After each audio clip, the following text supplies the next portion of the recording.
Yoso Bhagava Arahang Sama Sambuddho Sawakato Yena Bhagavata Dhammo Supatipano Yasa Bhagavato Sawaka Sangho Tamayang Bhagavantang Sadamang Sasangang Imehi Sakare Hiyatarahang Aropite Hiyapi Pujayama Sadhuno Bante Bhagava Suchira Parinibotopi Pachima Janata Nukampa Manasa Ime Sakare Dugata Panakala Bhute Patigan Hatu Amhakang Dikharatang Hitaya Sukhaya Alahang Sama Sambuddho Bhagava Buddhang Bhagavantang Abhivademi Sawakato Bhagavata Dhammo Dhammang Namasami Supatipano Bhagavato Sawaka Sangho Sanghang Namami Namo Tassa Bhagavato Arahato Samma Sambuddhassa Namo Tassa Bhagavato Arahato Samma Sambuddhassa Namo Tassa Bhagavato Arahato Samma Sambuddhassa Iti piso Bhagava Arahang Samma Sambuddho Vijacharana Sampano Sugato Lokavidu Anuttaro Purissa Dhammasarati Sata Deva Manu Sanang Buddha Bhagava Tamahang Bhagavantang Abhipujayami Tamahang Bhagavantang Sirasa Namami Suakato Bhagavata Dhammo Sanditiko Akaliko Ehipasiko Opanayiko Pachatang Veditabo Vinyuhi Tamahang Dhammang Abhipujayami Tamahang Dhammang Sirasa Namami Supatipano Bhagavato Sawaka Sangho Ujjapatipano Bhagavato Sawaka Sangho Yaya Patipanno Bhagavato Sāvaka Sangho Samichi Patipanno Bhagavato Sāvaka Sangho Yati Chatari Purisa Yugani Atta Purisa Pugala Esa Bhagavato Sāvaka Sangho Ahuneyo Pahuneyo Dakineyo Anjali Karaniyo Anutarang Punya Ketang Lokasa Tamahang Sangang Abhipujayami Tamahang Sangang Sirasa Namami.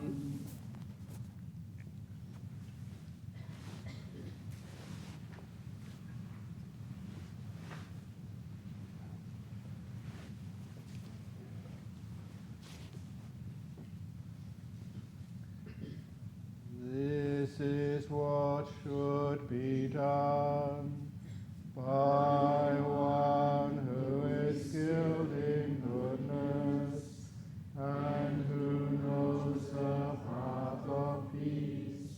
Let them be able and upright, straightforward and gentle in speech, humble and not conceited, contented and easily satisfied, not busy with duties, and frugal in their ways, peaceful and calm, and wise and skillful, not proud and demanding in nature. Let them not do the slightest thing that the wise would later reprove, wishing in gladness and in safety. May all beings be happy.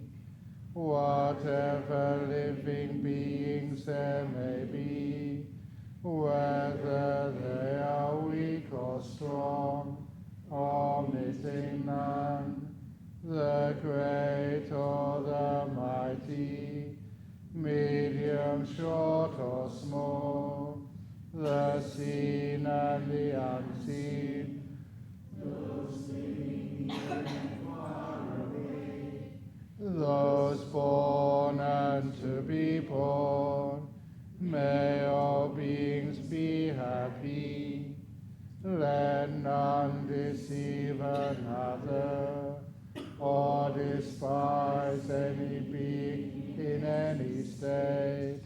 Let none through anger or ill will wish harm upon another, even as a mother protects with her life her child, her only child, so with a boundless heart should one cherish all living beings, radiating kindness over the entire world, spreading upwards to the skies and downwards to the depths, upwards and unbounded, freed from hatred and ill will, whether standing or walking,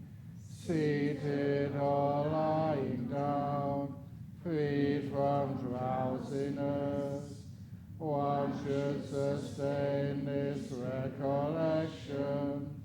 This is said to be the sublime abiding, by not holding to false views, pure-hearted one, having clarity of vision, being freed from all sense desires, is not born again into this world.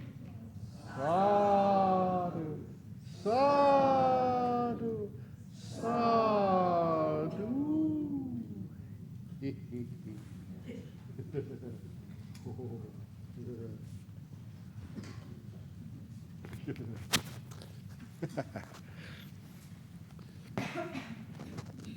So, here we have tonight's questions.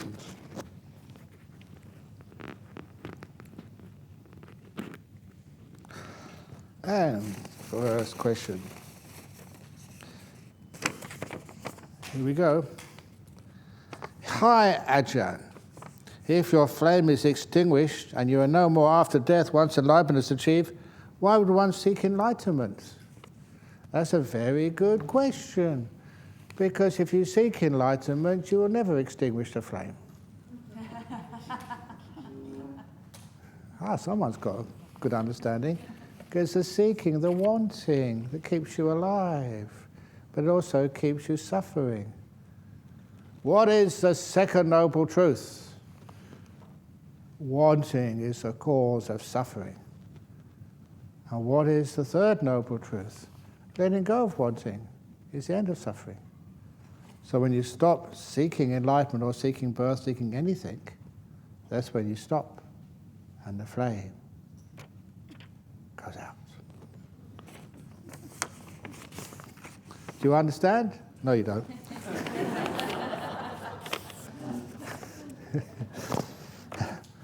But you say these things, they're not saying just out of fun and games. Do you understand? You don't. But just saying those things, the message gets in there, and just later on, it just bears fruit.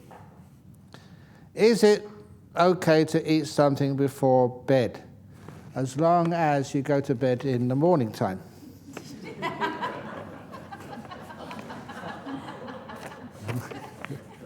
Because here we're supposed to keep the 8 precepts if we possibly can. Then the 8th precept is not eating in the afternoon, evening. I used to eat small portions, so cannot eat a full bowl at once. I couldn't sleep all these days as I was hungry. If you've got like a medical condition, then that's fine. Then you can actually ask the manager, where's late? Oh, is she gone? I will tell you later. You tell me later. Oh, it's interesting. I can't wait. Oh. She's become enlightened, so the flame's gone out. Okay. Anyway, so just, you taking over for the time being.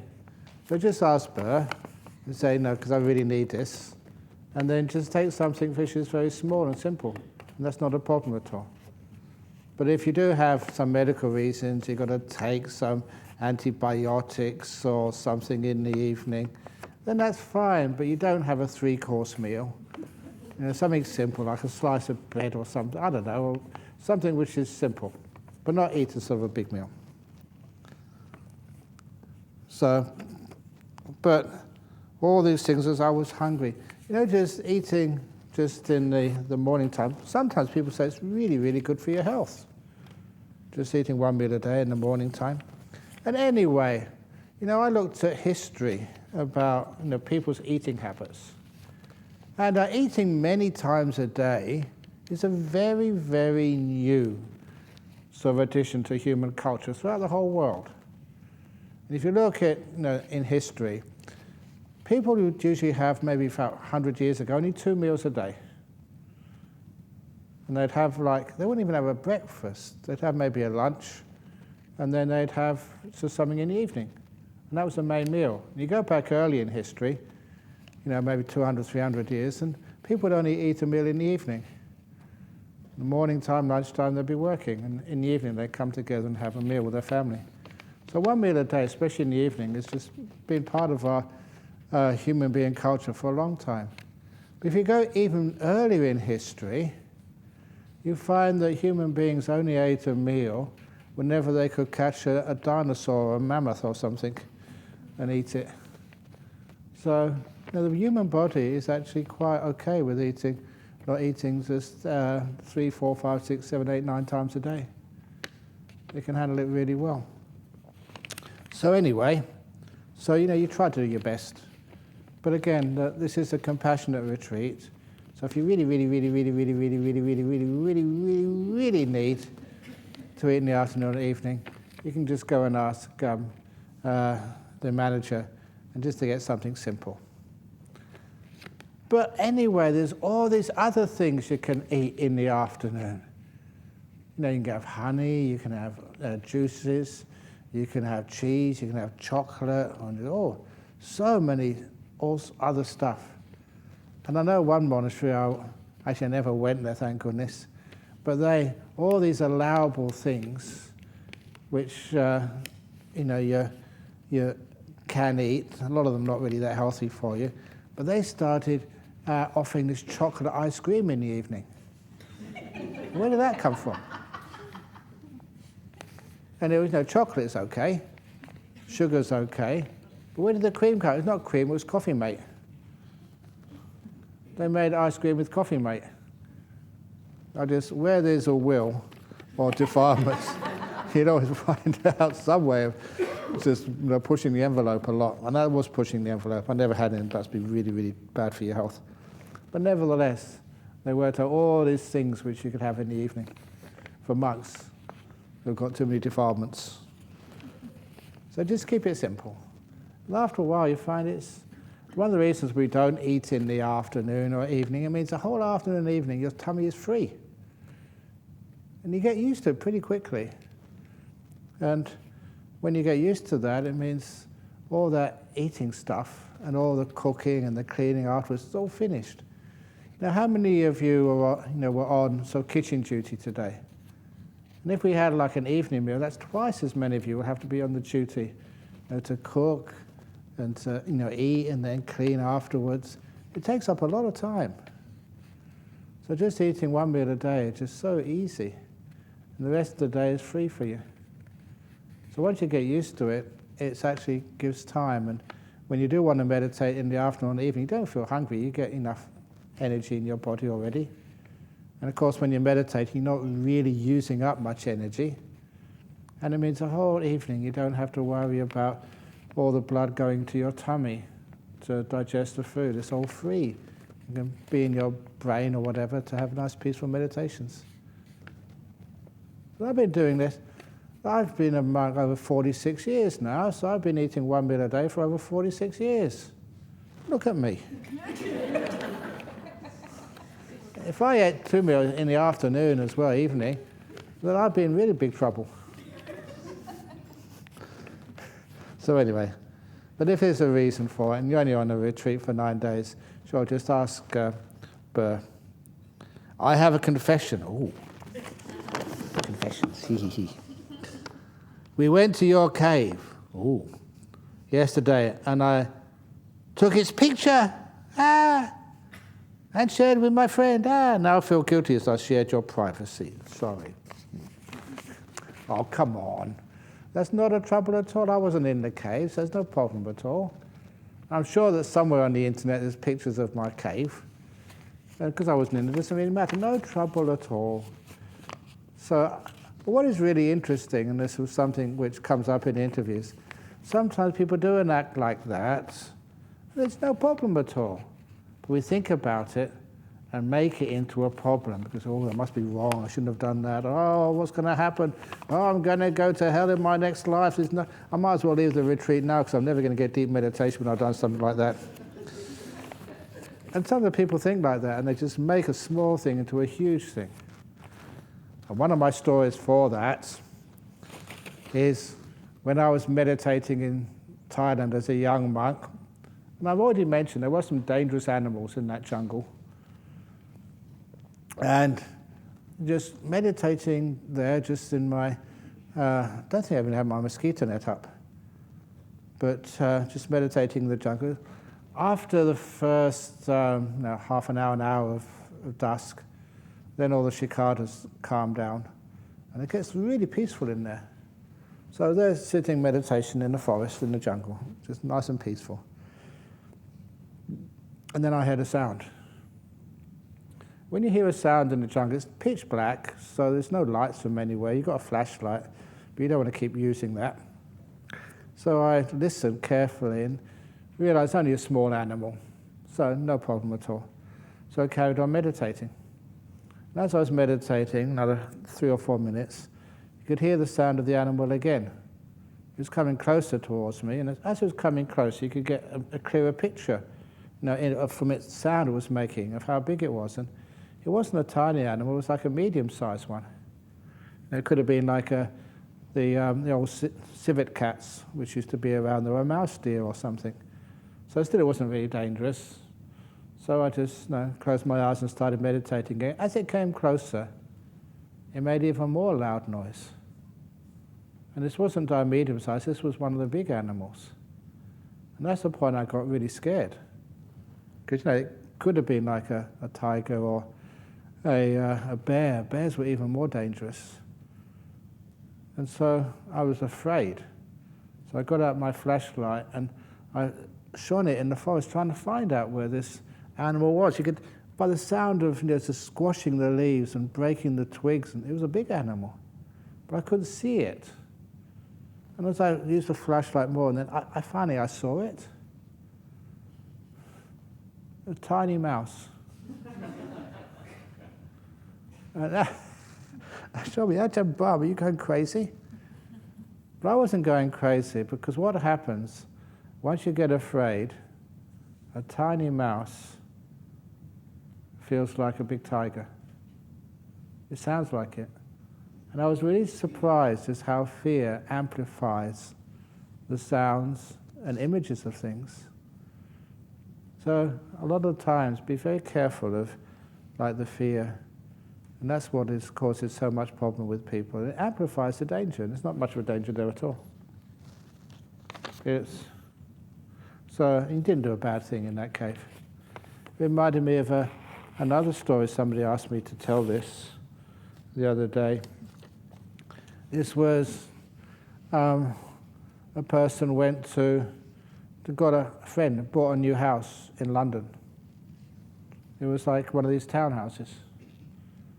But he got it really cheap. And the reason he bought it cheaply was the real estate agent told him that the previous owner had left because thought it was haunted. But like many people, he don't believe in ghosts. Ghosts don't harm you, so no problem at all. So he wasn't at all afraid. But he went there the first night, it's all cleaned up, and he slept there for the first night, downstairs. In the middle of the night, he was woken up. Rap, rap. Rap, rap. Someone was making a rapping sound. And of course, when these things happen, you open your eyes and is this real? And there was silence, and you thought it was just imagination. So he lay down again, and he heard it a second time, rap, rap. So he got up, and he turned the electric lights on, and he checked all the downstairs. All the windows were locked, all the doors were closed, and there was no wind, there was no air conditioning to make some wind to make that noise. And he couldn't see any mice anywhere. There's no mouse holes there. So he was actually quite surprised in his imagination. Maybe because the estate agent said there was ghosts there, he'd imagined it. So he reconciled and he just went into bed again. As soon as he closed his eyes, rap, rap, heard it again. But this time he realized it was coming from upstairs, the second story. So he had to find out what's going on. He wasn't really that afraid of ghosts, so he thought. When you're alone and you hear weird noises, it's amazing just how some rational people can be a bit afraid. So he went up to the second story and he turned on all the lights there, checked everything. Again, could find no cause for this sound, rap, rap, rap, rap. So he thought he'd just go back to bed. But then as he was going down the stairs to where he had his bed, he heard it even louder this time. It was coming from the top story. These townhouses, they have many stories. So he went up to the top story, turned the light on there, checked everything. The real estate agent had left the house really clean and tidy. There's hardly anything there, just some furniture, and he couldn't find a reasonable cause for this weird noise. He really checked everything, and then he thought, it's just my imagination is playing tricks again. And he was about to go down for the last time to go to his bed, and he heard it loudest of all, coming from the attic. Attics are really strange, weird places. In all those books which I read as a kid, that's where you put crazy people. So he was a bit concerned, but he thought, I've got to find out. So he got a ladder, he got a flashlight, and he went into the attic, the little manholes they have there. When he went up into the attic space, just under the roof, that there was so much junk in there. The real estate agent had cleaned everything else out, but not the attic. There was so much junk there. And he was searching around for a ghost. What made this sound? And he looked everywhere, and then he heard it right behind him. Rap, rap, rap, rap, really loud. And he turned around, and he shone the flashlight, and he saw it, the cause of the sound. It was an old piece of wrapping paper.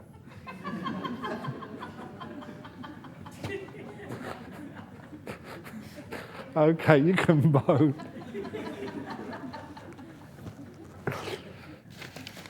So anyway, someone asked me to tell that story. Ajahn Brahm, how do you make the present moment the pleasant moment? Thanks. You know, sometimes to appreciate just all the busyness which has been completed. Why, when you go on holiday, do you enjoy yourself? What is the enjoyment of holiday? A lot of it is because you don't have to clean up your room in the morning. The hotel does that. And it means you don't have all this busyness to do, like going to work and going through the traffic and getting the food. You know, the food is provided if you're on holiday. It's all the things you don't have to do. Gives you that happiness on the holiday. And it's the same, the happiness in the present moment. The absence of the past and the future. Wow. It's said that just, you know, if you can let go of the past, psychologists don't have a job. Because all that stuff of the past, the trauma, the difficulties and stuff, you let that go, that can't exist in the present moment. So straight away, it's just you're so free. And the future is easier to let go of because its future is uncertain. Hasn't happened yet. Which means that when you're in the present moment, all the fear and anxiety of what might happen next doesn't exist for you. All the fear and anxiety is what might happen next. The fear is looking at the future with a negative mind. Hope is looking at the future with a positive mind. So it's much better to be hopey than to be afraid. That's one of the reasons why someone told me that some people have put all these big signs in the US, this was quite a few years ago. Don't worry, be happy, they said. So that's not the right way of saying it. Don't worry, be happy. I said, change that to don't worry, be hopey. In other words, worry is looking at the future and all the things which might go wrong. Hopey is looking at the future and all the things which might go right. So being hopey is much better. So, and at the present moment because you've got a positive state of mind. It's easy to stay in the present moment when it's a pleasant abiding. It's like freedom. Wouldn't you like to be free? No, don't have to worry about the past at all. Don't have to worry about the future. You've seen that little kids playing. They're so wonderful in the present moment. Sometimes they have a fight together. No, since they'd had to fight, 2 minutes later they're playing like the best of friends. They never had a fight. Wouldn't that be wonderful? You know, if Mr. Trump and the Taliban and Mr. Biden and everybody else, after the inauguration, they're just hugging one another, having a wonderful time.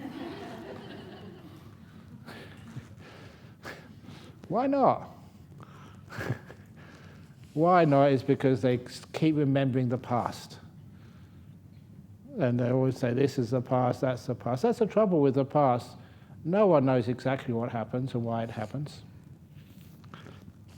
And the other part about the past, that sometimes we think, oh, if I'd have done something else, if I hadn't turned left and turned right, if I'd have done something different, if.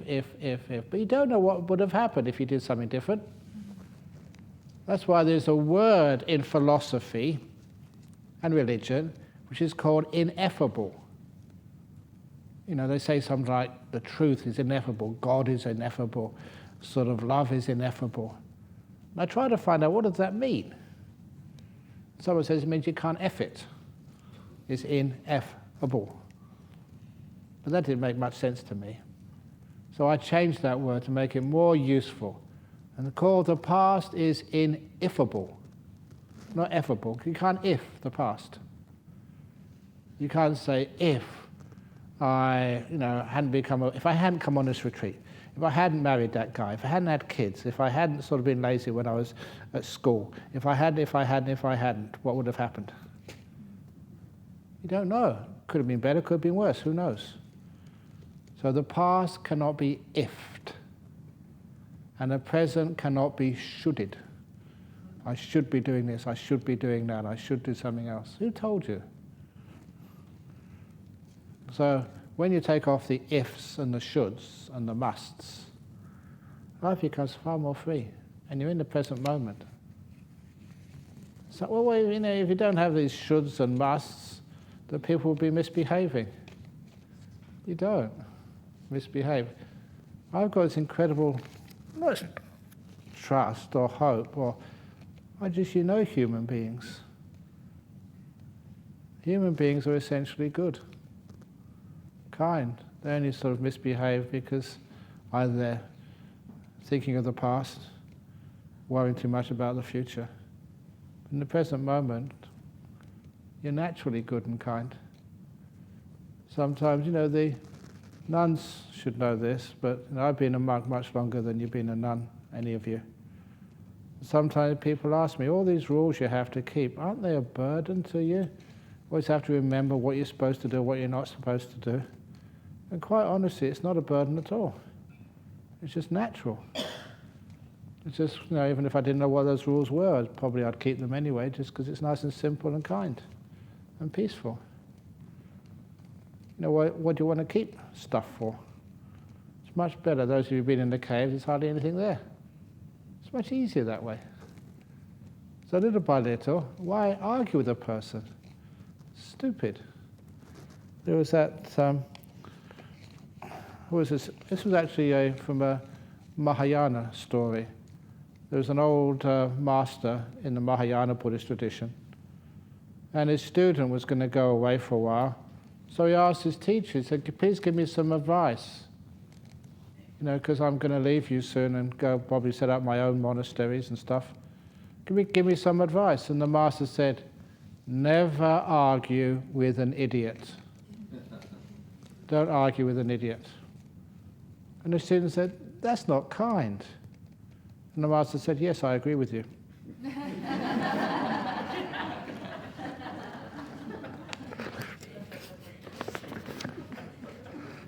Okay, you got that one. So anyway, little by little, when you stay in the present moment, it's a wonderful place to be. And so I can tell a joke in the present moment. If you don't laugh, if it's a stupid joke, then afterwards I don't worry about it because it's in the past already. Present moment is a nice place to live. Of course, you have to do some plans and some memories, but not that much. Could you talk more about letting go of the things in the mind to leave only the breath, especially when the mind increasingly grows uncomfortable with a particular peaceful meditation? Actually, when the meditation gets very, very peaceful, it doesn't get uncomfortable with it. Oh, first of all, I should say there's 3 stages. 3 stages of any new meditation state is recognition, familiarity, and then ease. It's the same when you have a new job. You've got to recognize, where your desk is, who the people you work with are, and where you should go, where the toilets are, where to get a cup of tea if you need a cup of tea or coffee. It takes a while to recognize the situation, recognize the people, who to be kind to, who you can actually tell to help you. And after a few days, you recognize the place. And the next stage is you're really familiar with it. They're your friends. And the last stage is you're at ease with it. And that's the same, hopefully, for those of you who've never seen me before. You recognize me. That's just old Ajahn Brahm. And soon you get familiar, and familiarity is important to be a teacher. So in other words, that you can actually, you feel at ease, and that's the 3rd stage, that you can actually say what's going on in your meditation, saying what's going on in your life. You're not afraid at all. And of course the last stage of ease. So then, you can share teachings together. But that's also important when you first go to your room, when you come to Jhana Grove. You've got to recognize where your room is. Where the hot water and cold water taps are. And just where everything is situated. And then you get familiar with your room, and probably even now you're probably really familiar with your room. It's like your room now, your bed. And you're at ease there, that's your space. And you feel comfortable there, and you get a good night's sleep. First night, you never get a good night's sleep, because it's a new situation. But anyway, when you get recognized, familiar, and at ease with a room, it's just the same with your meditation. You get a new state of meditation, you just say only the breath is there and everything else has vanished. You've got to recognize what that is. That's good. And I spend a lot of time in interviews saying, yeah, what you did was wonderful, well done. Because people have lots of doubts. Was this right? Should I have been doing something else? No, what you did was fantastic, well done. And now you recognize, yeah, that was good. And soon you become familiar with those states, and then you can relax in them, become at ease with them, so they can stay much longer and even go deeper. So, if you're getting peaceful, you feel uncomfortable with that state, it's because you don't recognize it, and maybe you're not familiar enough with it yet, you're not at ease with it. It's peaceful states of mind. Enjoy it, relax there. You don't need to be tense. So those are 3 states of every meditation: recognition, familiarity, and ease. For recognition and familiarity, I try and help establish that by describing what they are and just saying they're very safe and they're wonderful, so carry on. And then you get to ease by yourself, and then you're doing fine. Can you please explain the etiquette regarding doing walking meditations, yoga, tai chi, in the current context? Where and when is this appropriate? What about people sitting nearby? Should this also be considered? Yeah, that's why we have walking meditation rooms. So this is sitting room, that's walking room, this is sitting room. So don't go walking meditation in here, or doing sitting meditation in the walking meditation rooms, or doing sort of yoga in the toilet.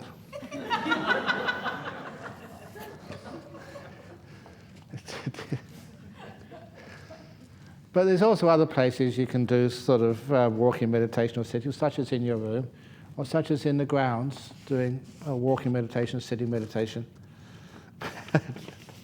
I can't resist all these real funny stories that when people do walking meditation, in some retreats, everyone has to wear the same clothing, usually white. There's quite a few people here are wearing white.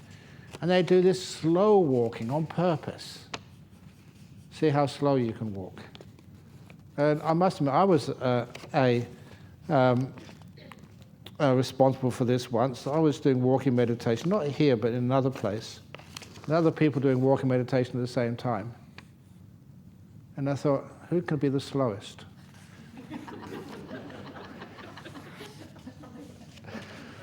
So you're walking in the walking meditation and see if you can be slower than everybody else. And there's always one who's really, really slow. So it's really hard to be slower. What are you doing that for? It's absolutely ridiculous.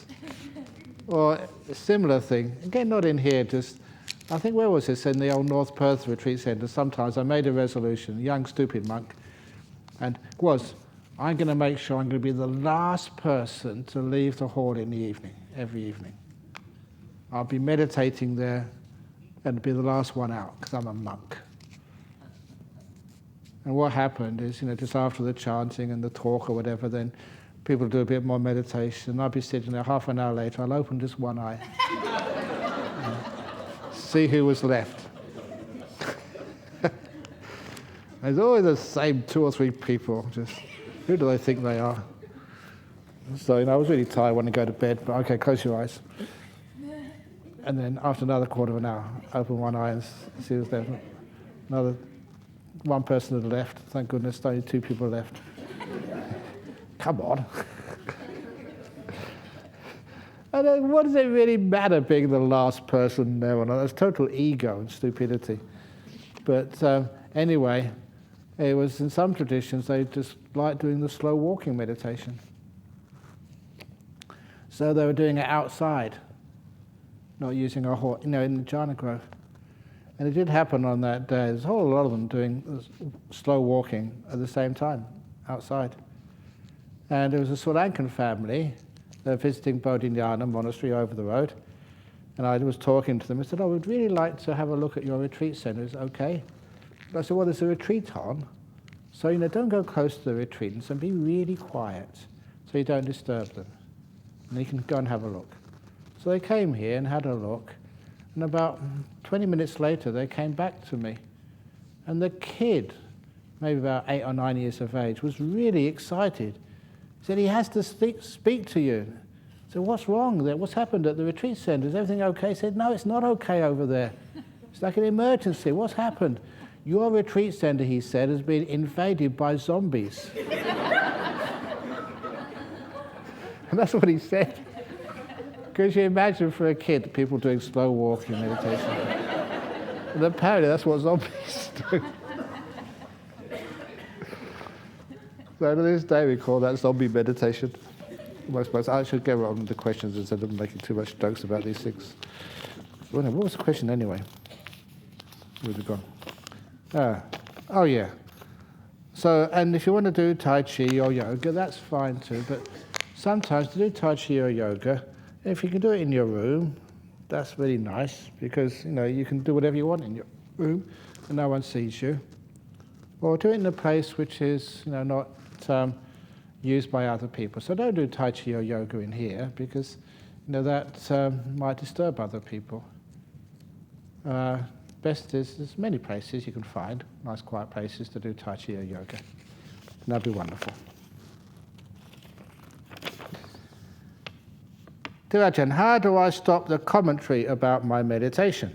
Thank you. Commentary is really interesting because, I don't know, there's a few Sri Lankans here, you may have watched cricket. And suppose, actually it's happening now, I found this out, I think I told you yesterday, no, I don't think I did tell you, that the Sri Lankan team is playing the English over in Sri Lanka, a cricket match.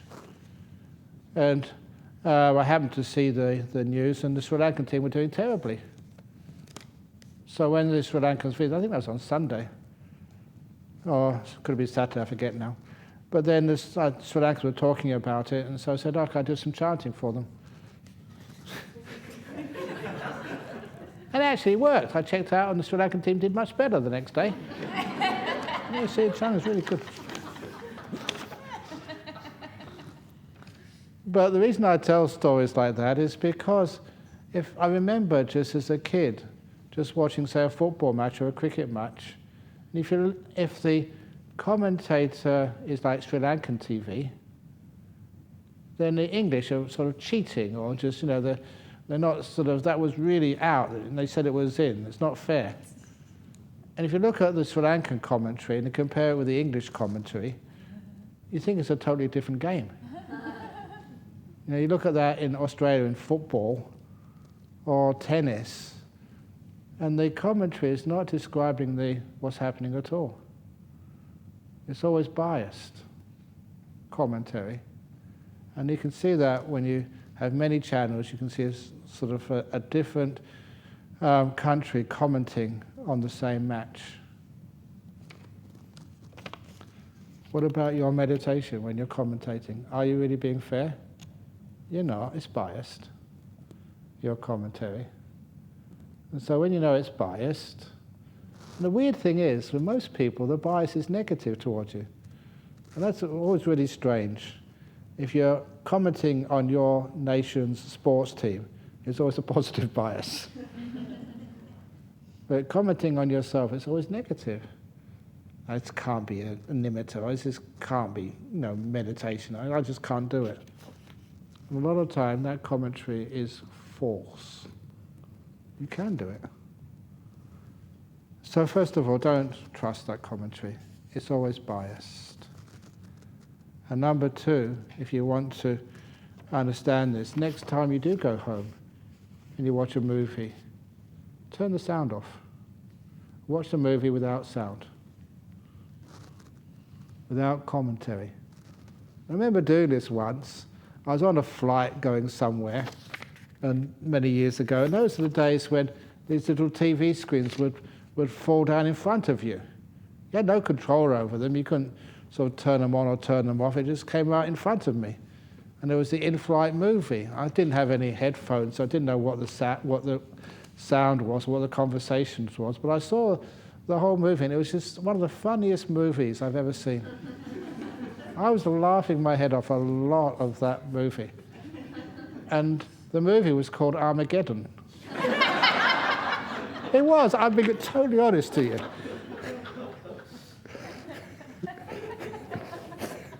And people must have thought I was mad anyway, dressed in a robe on the flight, but it was just so hilarious.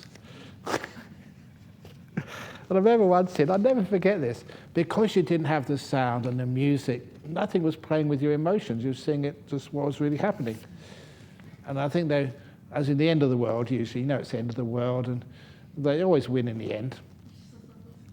They save the world at the very last moment. It's going to be really to the second. Otherwise, it's not a real movie, is it? You can't sort of save it 5 minutes before I think it was a meteor going to hit the Earth or something. And so they send up these 2 rockets or something to land on the meteor to blow it up or something. And one of those craft, they lost control, obviously, and it hit this meteor really hard. It didn't sort of no soft landing. There was sparks and flames and bangs and crashes all over the place for about a couple of minutes.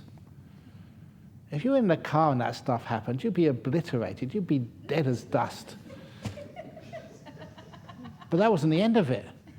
After all these explosions and flames and sparks and electrical discharges and stuff, then this machine fell over this cliff, about 100 foot to 100 feet, down this cliff, and then again, bang, crash, smash. Just, all the pyrotechnics which, Hollywood do. And it was, just really visually quite sort of elaborate. And then it was quiet again.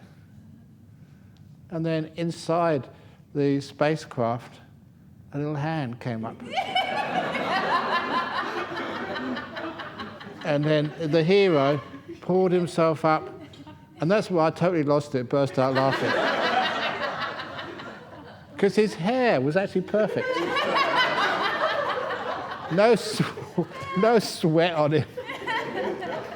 No sort of marks of carbon marks and soot marks from all the flames and stuff. He survived. And when he didn't have that commentary, trying to sort of grab your attention, it was just so hilarious. And I just burst out. People I think, if it wasn't an aircraft in midair, they'd have thrown me out. But the commentary and reality are just totally different. And it's experiences like that, turning off the sound when you're watching a movie. Try it out. And the movie looks so stupid. Turn off your commentary when you're meditating. There is a mute button inside. Just experience rather than talk. And after a while you get so used to this, and you do this a lot. I often say, when you say watching a sports event or a movie, there's a commentary, but if you're watching to music, you don't. Because again, before I became a monk, I loved, I started off liking things like rock music when I was young, and eventually just turned on to classical music. Went to a classical concert. I didn't realize why it was really enjoyable until after I became a monk and looked back upon that. It was because I was never thinking. You couldn't have a commentary when you were listening to classical music. You couldn't describe it, because if you did, you'd lose the next chord which was being played by the orchestra. It captured your attention every second. And I realized for half an hour or 40 minutes, I wasn't thinking at all, listening to classical music.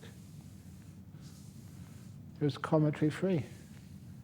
There's so much else in my life which is commentary free. If you go for a walk in nature, it's very hard to have a commentary and actually notice the nature. Sometimes people can have a walk here in Jhana Grove and they can they can write their autobiography. They're thinking all the time. They're not really going for a walk. They don't realize where they're walking because they're thinking all the time. But if you really pay attention to the sound of the birds or the feeling in your feet or the wind in your face, then you can't give these things names. They're quiet, they're silent. So there's many examples when you're commentary free. See if you can notice those times when you're commentary free and how beautiful those times are. And that encourages you to be commentary free when you're meditating. You can't really. How many words can you use to describe your breath? In, out. What else can you say about it? Long, sort of long. After a while, you soon run out of words.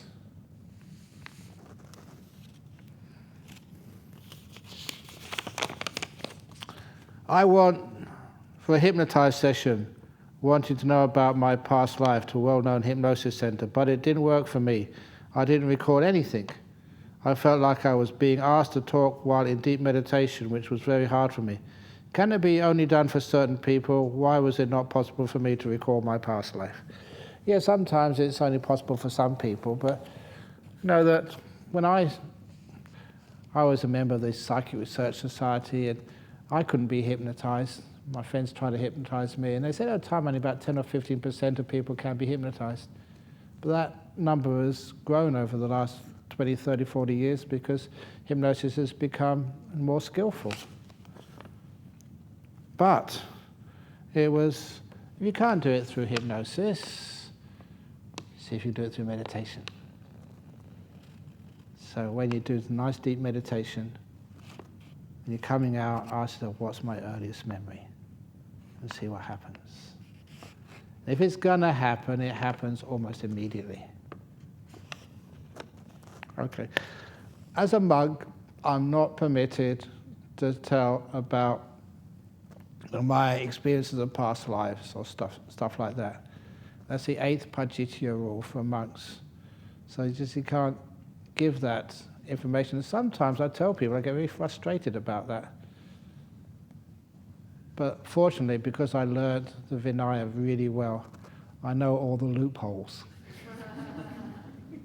And I don't mind using those loopholes because, sometimes I'm not putting myself up there as an important being, but it's like teaching these things can actually be done and how it works. So the loophole which I use, you probably heard me say this before, the loophole that you can't tell about your previous lives, but you can tell early memories from this life.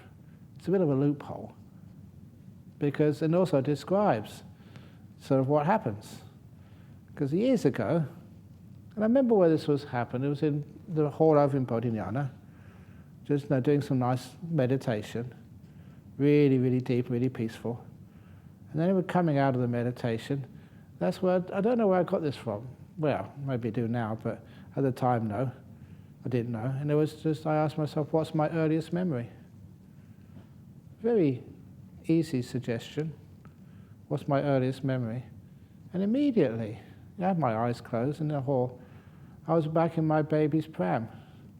It was maybe, I don't know, 4, 5, 6, 7 weeks old kid, baby. And you were back there. And it wasn't just like a memory, like you remember what you ate for lunch today. You were re-experiencing everything, like you'd been transported back in time. And you can explore your baby's pram. It was simple black and white pram, nothing, no colours in it at all. And a little, I can't even remember it now, a little string over the front. And on that string was one of my favourite toys.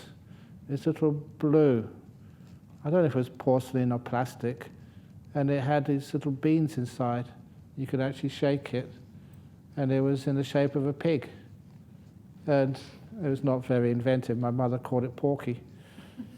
So it's Porky the pig, one of my favourite toys as a freshly born baby. And she would sometimes walk it and sometimes shake it. And you could explore everything. And one of the interesting parts of that experience, you were back there in a pram, and my rest of my body was in Bodhinyana Hall, and I was a grown man.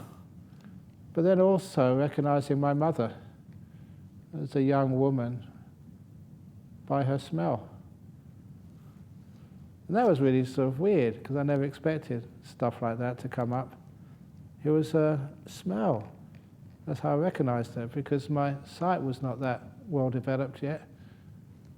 And her sound of her voice didn't really make much difference to me, but her smell was how I recognized her. And that was really weird. And that's how I recognized my pram, my familiar surroundings, by how it smelt. And it was so weird that, when I came out of that and came back, out of the meditation in that hall, I told a few people, because it was a real experience. And I think one of those people there was some medical scientist, and they said, "That's really fascinating what you just said." I didn't know this myself previously, that when a baby is born, that's one of the most prominent senses which develops first, the sense of smell. And sight and sound develop later on in the brain. And most sort of doctors or people who know about the growth of children, they'll confirm that. But to me, it was just new understanding, new knowledge. And so those are the sorts of things to know, this actually works. Nice meditation, what's my earliest memory? And if it's going to happen, it happens immediately. Earliest memory, and straight away, your mind is just so well, you can't say disciplined, but so obedient. You do whatever you want. So this is how it's done. And of course I taught that to other people as well, here in Jhana Grove and other places I teach meditation. It doesn't work for everybody. It's much less people can do this and can get hypnotized. So hypnotized is a more likely way of remembering your past lives, but when you get it through meditation, it comes with this real strong sense of certainty. For years I didn't know why that sense of certainty was there when I remember being in a baby's pram. And of course it was, I don't know why I was so stupid not to understand that these are stages where the 5 hindrances have gone. And the last of those hindrances is doubt. There's no doubt at all, that was you. But anyway, one of these meditators, and again I won't say her name because that will give the game away. This is not a joke, this is a real story. When she was on a meditation retreat here, she got an early life memory, and that was in the hands of her mother, breastfeeding. Only a few weeks old, a few days old, she didn't really know. But the problem was when she looked up at her mum, her sight was obviously reasonably well developed because the person who was breastfeeding her wasn't her mother, not the one she knew. And she came up to me afterwards in the interview time and said, "I'm really concerned because this is what happened. It was very clear that I was being breastfed by somebody who, that doesn't look like my mum at all." And she asked me, was I adopted? It says something my mother hasn't told me. Is that person my biological mother? And you can imagine that was just quite traumatic for her. And I just told her, I don't know, but when you go home after the retreat, find a nice time, chat to your mum, and then ask her. And that's just what she did. And this was the result. The mother looked at her and said, what on earth are you talking about? Am I your mum? Of course I'm your mum. Well, why do you doubt that? And she said, is there something you haven't told me? It's okay, that I still love you and care for you, but is there something you haven't told me? He said, no, I've told you everything. What are you saying? Why? When she said about the experience of in meditation, looking up at a lady who was breastfeeding her, and it wasn't anything like her mum, then her mum asked her, well, what did she look like? And because you have really strong memory in these states of meditation, especially the past life memories or early life memories, she remembered clearly the description of this person breastfeeding her. And her mother was just astounded. How on earth can you know that? Said, I was your mother, but I came from a wealthy family. We hired a wet nurse for you. And that's a really incredible, accurate description of the wet nurse we hired for you in your early days. There's extra information which you find out, it really convinces you this is not playing around, this is real.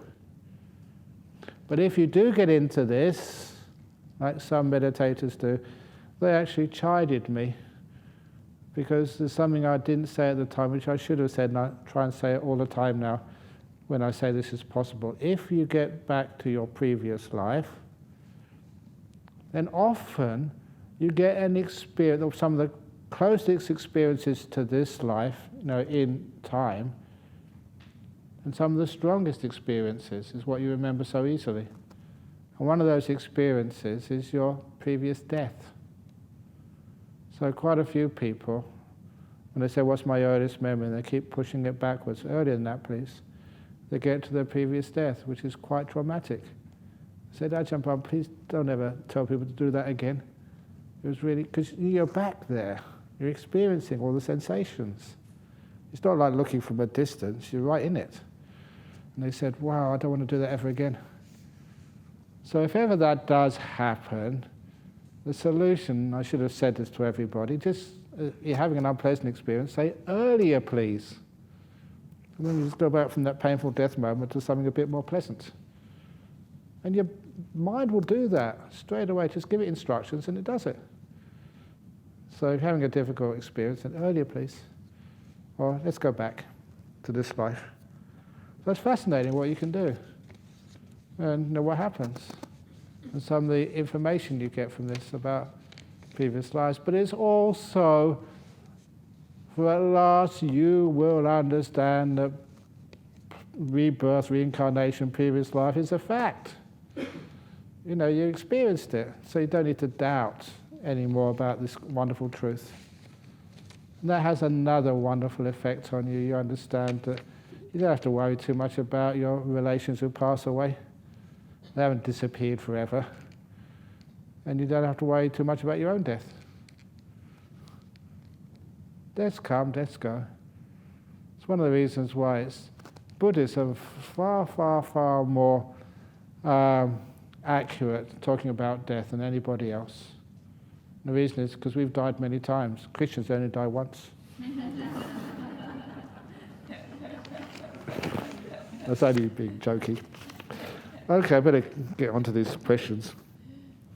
What is the purpose of walking meditation? What is the method of doing it, apart from repeating, I will die, that's for sure, It's, first of all, in walking meditation, you can see it's learning how to be a zombie.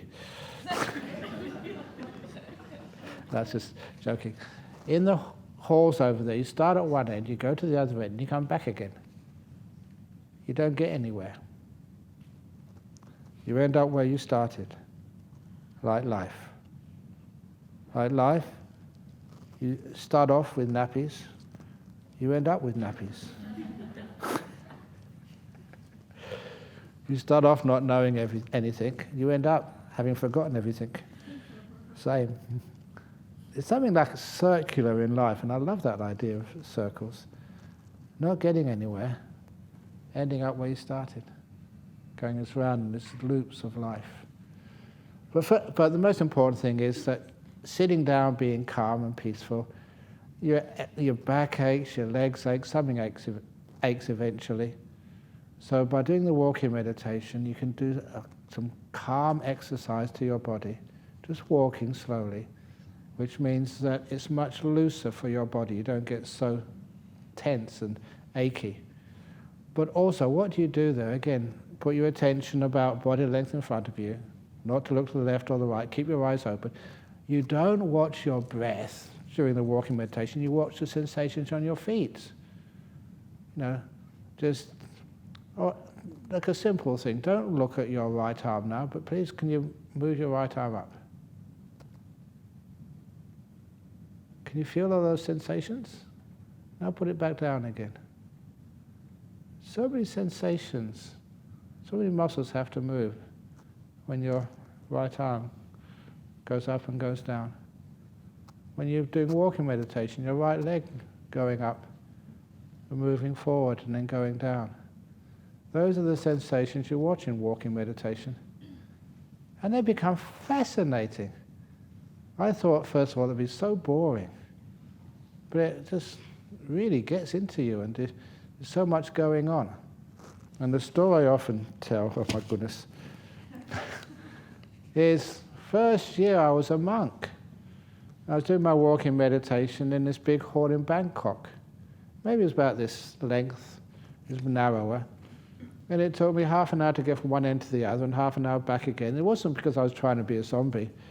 It just there's so much going on. You'd be feeling your feet moving up, and so many muscles had to be adjusted to walk. If you've known anyone, hopefully not yourself, who's had a stroke, to learn how to walk again is so complicated. And sometimes when people do that, they just, wow, now they understand. Little kids learning how to walk, just how difficult it is for them. But there's so many things have to be moved. You're taking it for granted now, but you're doing it with mindfulness now. And it's actually quite delightful to watch this. And on this one time, I often tell this story, I was really getting into my walking meditation, and I was just in my own little bubble world, and it was beautiful. And then from a long distance, my senses hadn't disappeared, but they were pretty weak at this time. I heard this sound from a great distance. Brahmavamso, Brahmavamso. It's like you're hearing from maybe a mile away or something. And then I stopped paying attention to my feet, paid attention to my ear, and realized there was a monk shouting in a loud voice right into my ear hole. And I realized why, because I was supposed to be at a function, at a Jhana, and I'd forgotten all about it. And the abbot had sent this monk to come and get me. But he was wise enough to know it takes a bit of a while to get you out of a deep meditation, even though I was walking. Brahmavamso, shouting in my ear. So, you had to turn to talk to him, to face him. And there's so many muscles you have to move in your neck to turn. It took me 2 or 3 minutes to turn, to face him, and then say, "What?" It's like a crazy monk, but it was just, that's what happens when you're in deep meditation. You're just so calm and so cool to go up the gears and just be able to talk to somebody. It's really hard. That proved to me, though, just how peaceful and how much stillness you can get in the walking meditation. So please do a lot if you wish. If there is no soul, how one's previous life impact the later ones? Through what media? It is through, there's no soul, but there's a process. For example, the simile of the stream of consciousness. Why is that stream or that river in roughly the same place as it was yesterday? But over the years, the decades, the river moves. It floods. The current just wears away one bank, and sand or whatever is deposited in another bank. And the course actually moves over the years. But the basic course of the river, your karma, your character, just your inclinations, from one life to another, is not that different. Just like the course of a river. It can be changed, but that needs big floods of water going through, powerful surges to change it. That's a simile. And just the same, the stream of consciousness from one life to the next, one thing causing another thing, and the in-between lives. Sometimes call them ghosts, but they're not really hungry ghosts, they're just in-between lives, going up towards the light. Why do you go up towards that light? Why aren't you afraid? Because you've heard it from monks like me not to be afraid. You understand exactly what it is. You let it happen. You know exactly what to do. Don't be afraid, don't be excited. Relax and let go. So the things I teach here, sometimes I call these types of talks like dying 101. So you actually learn how to die well next time. Dear Ajahn, even with metta meditation, can we achieve piti sukha? Oh, huge amounts of piti sukha with metta meditation. It's gorgeous. But you don't just have to do metta meditation. Again, years and years ago, over in, any of you remember going on those retreats in the Penguin Road in Rockingham, or Safety Bay retreats? And those are weekend retreats over there we used to do years ago. And I remember going there just really tired one day, and what can I teach today? Can't tell the same old jokes. I just usually wait for a few years to tell like the same old jokes. But then one day I thought I was really tired, and so why don't we do metta meditation and breath meditation together? So I started doing that. I know that was just like dynamite. Just the breath was so easy to watch, and it was just with loving kindness. And I just had some great meditation.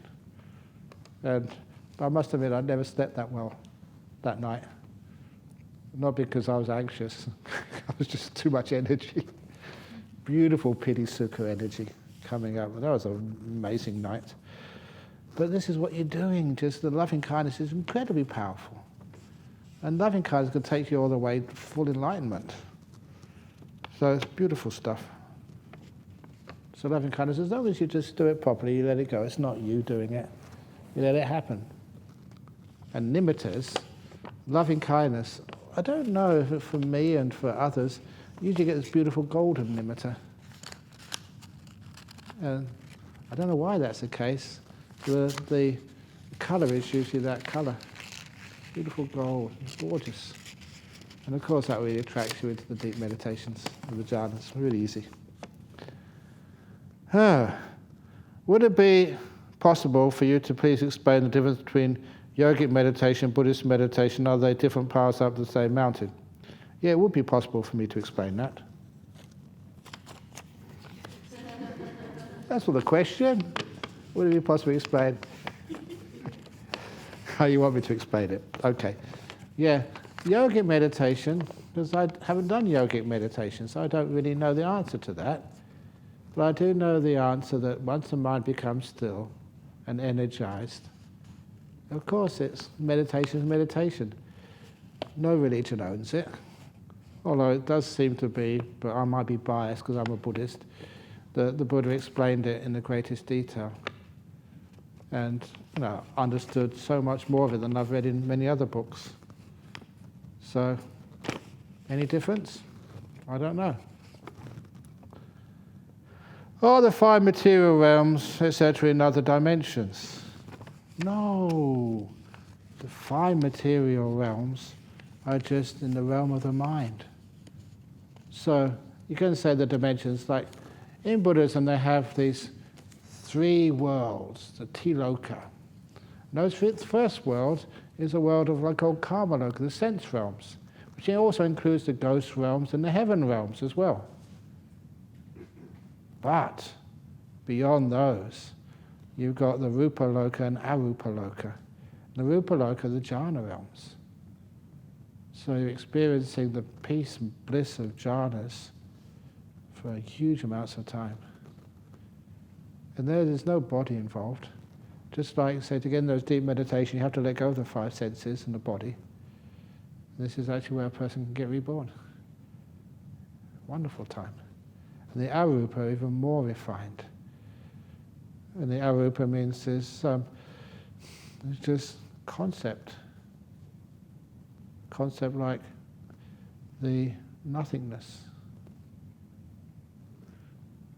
And that stays a long time. But the deeper you get there, when I say that, do you understand? If you had maybe a few jhanas, then maybe you can understand that concept of things so disappearing.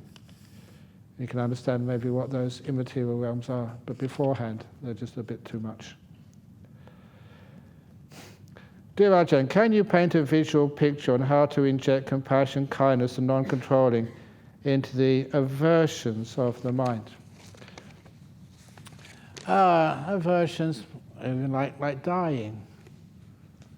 Straight away, that when you understand what dying is, of course, there's if you can't avoid it, then let it happen. Sometimes you just, I suppose, on this retreat that we had prizes. And the first prize on this retreat, taken at random, all your names in a box and pick out one at random, was like a holiday overseas. Now forget about COVID and stuff. And maybe a holiday to Hollywood, Los Angeles, where you'd stay in a 6-star hotel, not a 5-star hotel, a 6-star hotel, all paid for by the Buddhist Society of West Australia. Flying not business class, but first class for you and a friend, and having $1,000 each per day to spend, and dinner with your favorite Hollywood actors or actresses. Now, I don't know who your favorite actresses are, Brad Pitt, Angelina Jolie, I don't know. Personal breakfast with them, or lunch or dinner or whatever. And a nice, after 2 weeks, and then come back again, first class to Perth. Now suppose I picked out your name and said, Ananda Tilakasiri, you've won this prize. Well, actually, maybe you've been meditating too long, but maybe maybe somebody else. And you think, wow, I'm going to go to Hollywood. All expenses, pay $1,000 a day each, meet my favorite movie stars or whatever. And then I say, for 7 days' time, you can leave. You get so excited, you'd be counting down the days, 7 days, 6 days to go, 5 days. The day before, you wouldn't be able to sleep that night. You're on a trip of a lifetime the following day. And you think, can I go earlier, please? I can't wait. And then I say, which is more delightful? Going to Los Angeles in the 6-star hotel or going to some heaven realm? Oh, the heaven realm is much nicer. It's not 6-star, that's billion-star. And so, those of you who've been really good people, which is just about all of you, if the doctor said, Ananda, you're going to die in 6 days, if you really understood, you'd say, can you make it 3 days, please? I can't wait. I can't wait to go to a beautiful place. And that's adding some wisdom. You go to see the doctor, say you've only got 6 days to live. Can you make it 1 day, please? Or that wonderful monk, Dr. Kesri Dhammananda, he was the chief priest in Malaysia for many times. Many of you may know him. When he was told, I checked this out with his doctor, it was true, that when he was told that his cancer was incurable, he was going to die in about a couple of weeks, he laughed. He laughed his head off. I thought it was so funny, so enjoyable. He said, did that happen? He said, oh yeah, it's only one. he's ever done that. He's actually laughed when he says only got 6 or 7 days to go, or a couple of weeks. Yay, I'm out of here. I can really retire. I can understand that now. There's no way I can retire until I'm in a box. So somebody comes up to me and said, Ajahn Brahm, I'm terribly sorry, you're going to die in a week. At last, yes, yes, yes, yes. You get really excited. Do you understand? That's adding wisdom to some of these negativities in your mind. The other time, if there's any difficulties, you got some sort of sickness, it's amazing, you can learn so much. Or any difficulties in your life you have to do.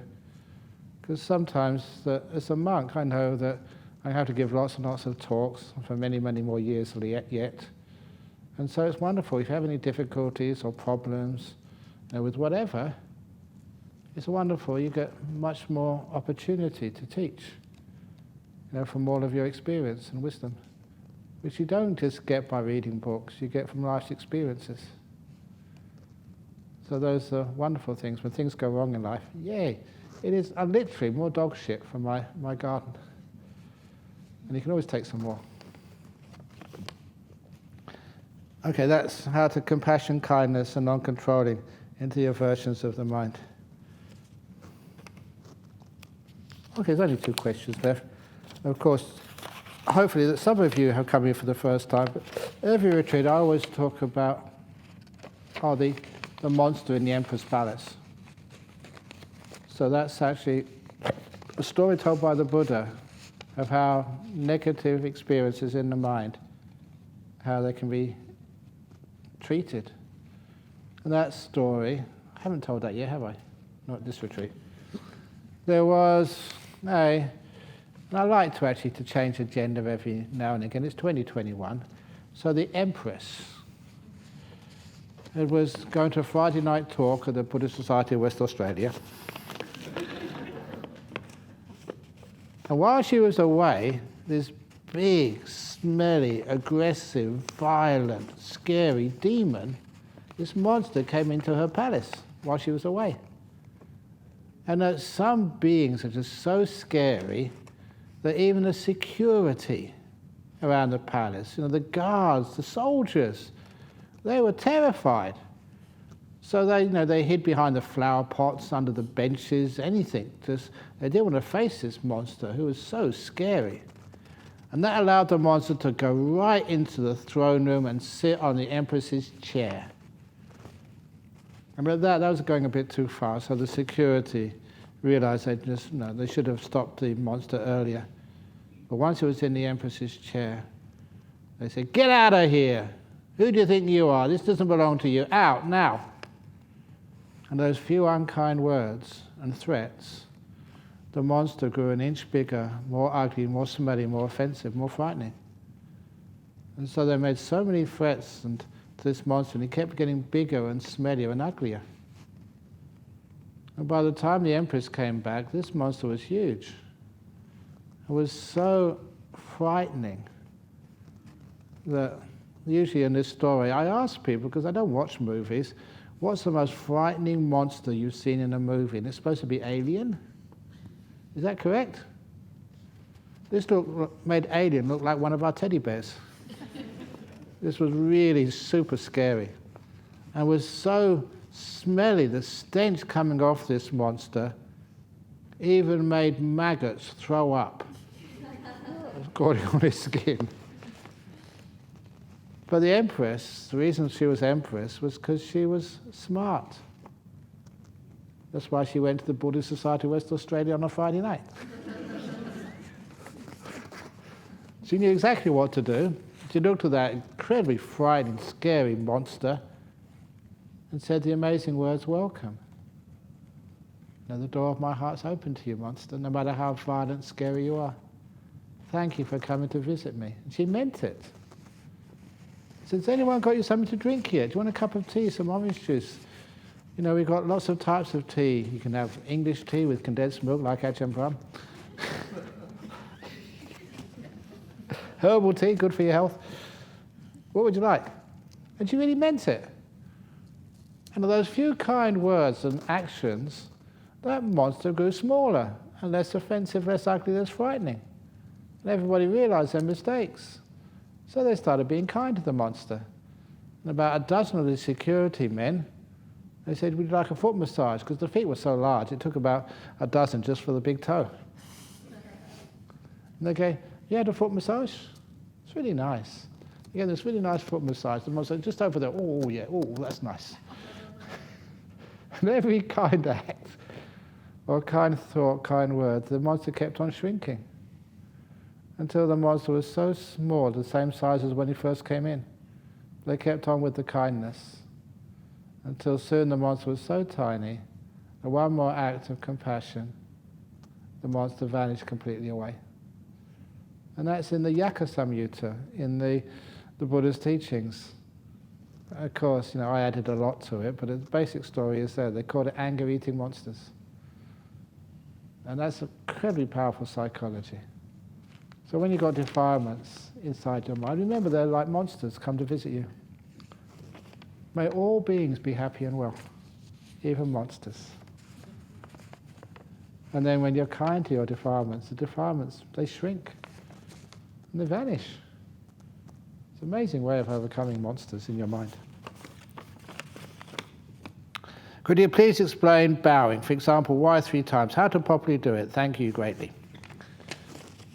Okay, this story of my bowing story, because that's something which in the West people ask, what do you do that for? Is that just kowtowing? That's only a lump of iron. What are you doing this for? What's the purpose of bowing? And the answer to that was a story when I was invited to give a talk at Christchurch School over in Cottesloe. Not Cottesloe, it's in Mosman Park or somewhere. Claremont, okay. It's one of the top schools. It's got these incredible views over the Swan River. But anyway, because I knew the chaplain there, it was Frank Sheehan. He was a good mate. And so he said, why don't you come for the assembly to give the talk there? I said, yeah, sure, why not? So I had to go really early. And he was waiting for me and said, look, we wait outside the big sort of chapel or hall or whatever it is called. And once at that time it was a boys' only school, once all the boys had settled down, then myself, the chaplain, you, the speaker, and the principal will actually enter. And the principal said, yes, we're welcome, but because this is a Christian school, Anglican school, and said when we go in, the chaplain and I, the principal, we will bow to the statue of Jesus. Had a statue of Jesus in there. But you're a Buddhist monk, you don't need to. And that I took my opportunity. And I turned to him, I said, Frank Sheehan knew me really well. I was playing around. And I said, Mr. Principal, I demand my right to bow to your statue of Jesus. When I said something like that, he was, what's going on? And I said, I'm not a Christian, I'm a Buddhist. But there's something in that, I can always see something worthwhile in all beings. There's something in that which I can really respect. And that's what I'm going to bow down to. What in Christianity I respect. He was really impressed. And so the 3 of us, we went in there, and I did a bow to the statue of Jesus. And then I gave the talk on that. I said, when I go to bow to a Buddha statue, I'm not bowing to a lump of brass. I'm bowing to what it means to me. And in particular, my first bow is always to virtue, to morality, to goodness, to sila.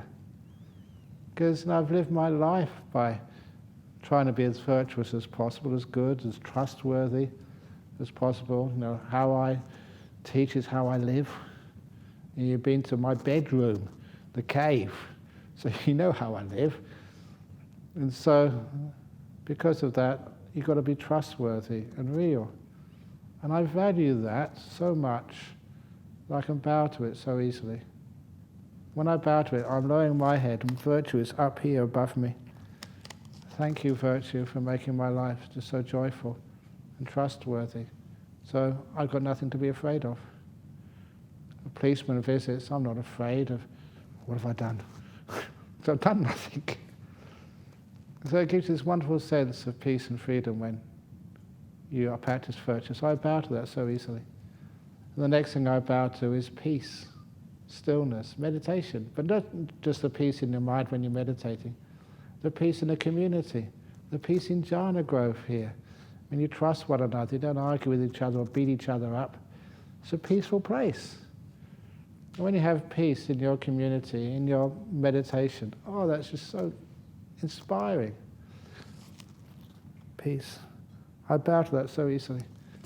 In my own mind, in my practice, in the community, even in the world. I wish there was more peace. So I can bow to that. I worship peace.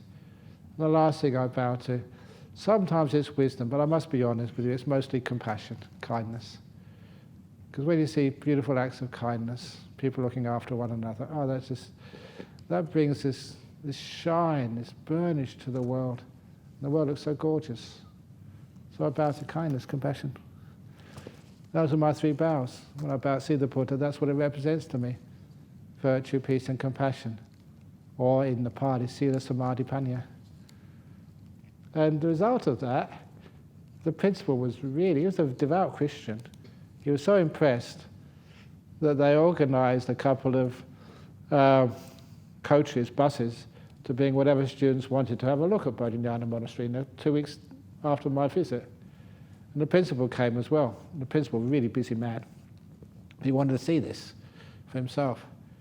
So I met them when they came on the bus, and the principal and we went into Bodhinyana Hall. And we both knelt in front of the big Buddha statue there. We both bowed 3 times to the Buddha statue.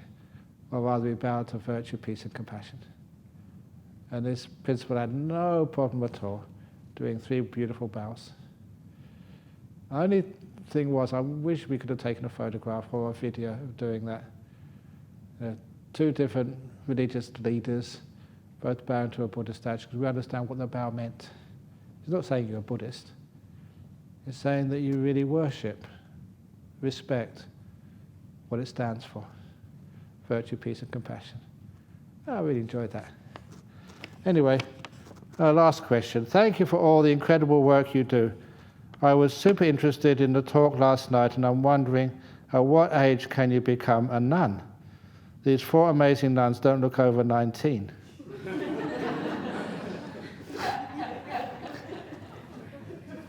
Is that true? Is it 19 or 90? No, they're really nice nuns. And yet they've also been nuns for years. Also, how long does it take? So actually I said that tomorrow we're going to introduce one of the other nuns. Is it Prasanna? Katika, okay. So that gift was for Katika, not Prasanna. Did you get the gift? Yeah, in the bag. Yeah. No, it's supposed to be for Katika, I think, isn't it? You can share it. But anyway, so Katika, please. So, why did you become a nun? Because it's awesome. Awesome, yeah. What else? And are you 19? How old are you, nuns? I'm 33. 33. And how old are you, Prasanna? 39. How old are you, Prasada? 45. And Padma? 31, so that's their ages. So they're like women in the prime of life, I would say, those ages.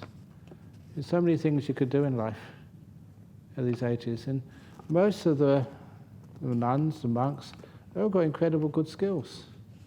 They've got degrees all over the place. But they would rather be a nun, because it's awesome. So, anyway, Padma, you have to prepare tomorrow, because that's what they're doing. And how long does it take to be a nun?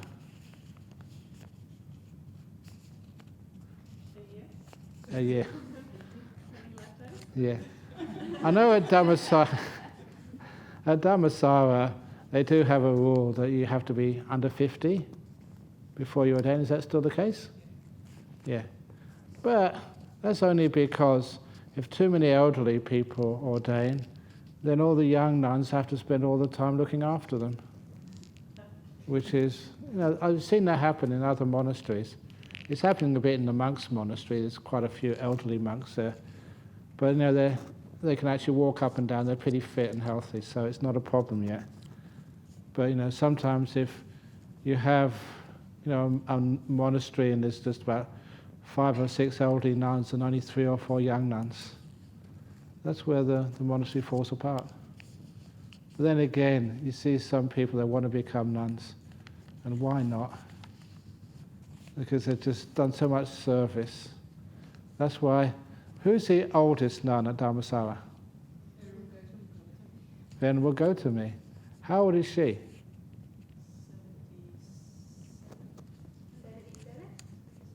37? No, she's really ancient. But if ever you see her, that she can walk and work and exactly. So if you're a person like that, of course, it doesn't matter about your age. But she just helped out. She was our secretary of our Buddhist Society West Australia for such a long time. Would often give lots and lots of dana. It's only after her husband passed away that she really got into being a monastic. And there's no hesitation for someone like that. Personally, I would feel just almost like guilty if we didn't ordain somebody like that, because they've given so much service. So yeah, it's supposed to be 50, but depends on what type of 50. So that's our nuns community. So hopefully you've enjoyed this tonight so far, and then we have great having nuns here as well as monks. Try our very best, and of course later on that we have more of the nuns teaching retreats. More of the nuns actually teaching an Olamara. Because many of you may know this year, because of COVID, that somebody had the idea of starting some streaming talks from here, from sitting here. And it's too much for just senior monks to do, so let's get some of the junior monks to do it. We have a rule in Bodhinyana Monastery, if it's your idea, you have to do it. So there's an idea of some junior monks, so they gave the talks as well. It's so impressive. Just some of the junior monks we have over in Bodhinyana give great talks. And so that was an eye-opener for me even. And so it's wonderful to be able to know that all the monks and the nuns who you support and feed, you're investing in the future of the Dhamma. And there come a time when they start giving talks, and you surprise yourselves. And when you give a talk and people say, that was an inspiring talk, say, no, not me. I'm just a young nun. There's something about having these brown robes on which makes a talk different. It's not just what you know, it's how you live. And that comes out in the talk. And that makes it, wow, this is inspiring. And what it also does, all the people who listen to this, say, wow, that's what I want to be. Maybe not even in this life, but in a future life, to also be a nun, be a monk, and live this monastic life to its fullest, and lead the Dhamma in our world. So are you all proud of the nuns you've seen here? Yes. Really? Yes. They're great. Yes, that's wonderful. Can you accept that, nuns? Or you're thinking they don't know really what I'm thinking about or how I live my life? No. Each nun, each monk has their own strengths and weaknesses.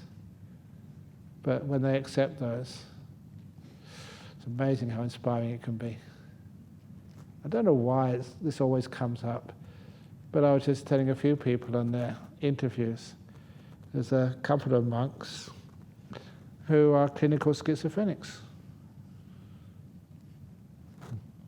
well, you can't allow them to be monks and teach, they go crazy.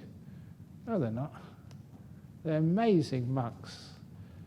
I don't know if there's any clinical schizophrenics amongst the nuns community, but it doesn't matter, because with some mindfulness and some kindness, and some medication as well, medication and meditation, two together, you don't know.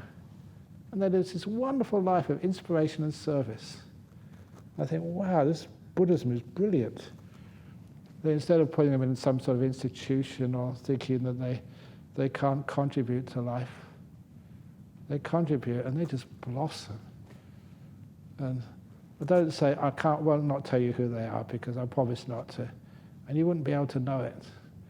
You look at them and they're just brilliant, beautiful monks.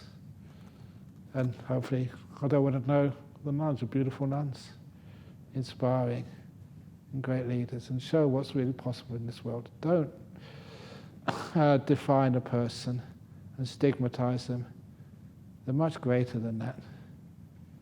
And when you allow that other part of a person, not just their faults, the other part of the person to really grow and blossom, you get some amazing examples. And I can't talk about schizophrenia because I've never experienced it. But these monks can. And how to deal with it positively.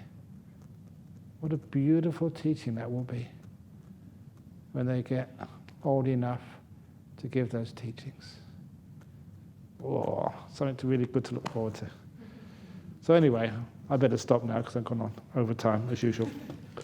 I inspire myself. So thank you for giving me the example. For giving me the opportunity. Sadhu, sadhu, sadhu. Excellent. And thanks for all those questions.